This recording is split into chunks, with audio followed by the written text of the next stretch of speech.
Welcome to our channel. Today we how to register for Weebly detailed guide step by step clearly. Visit the Weebly website at www.weebly.com.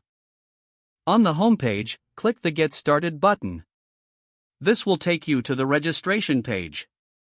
Here, you will see options to sign up using your email or a social media account. If you prefer to use your email, enter it in the designated field.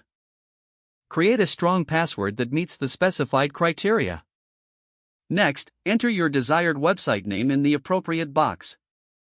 Select the category that best describes your project. Once all fields are filled, click on the Create Your Site button.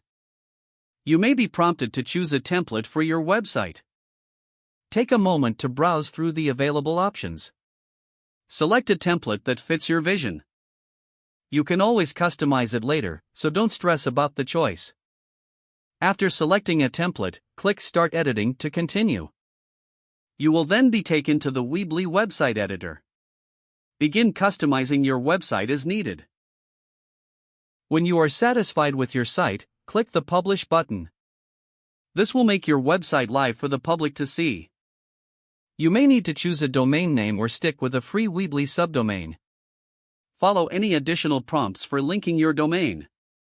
Congratulations, you have successfully registered your Weebly account and created a website. If the page does not load, refresh the browser or try again in a private or incognito window. Make sure you are using the correct email address, then retype it carefully to avoid small typos. If your password is not accepted, use the reset option and create a new strong password you can remember. Check your spam folder for verification or security emails, then complete any requested confirmation steps. Enable two-factor authentication if available to improve account security and reduce unauthorized access risk.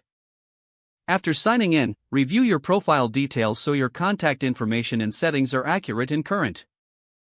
If you see an error message, note it down and try again after restarting your device and internet connection. Don't forget to like this video and subscribe to our channel for more step-by-step tech guides.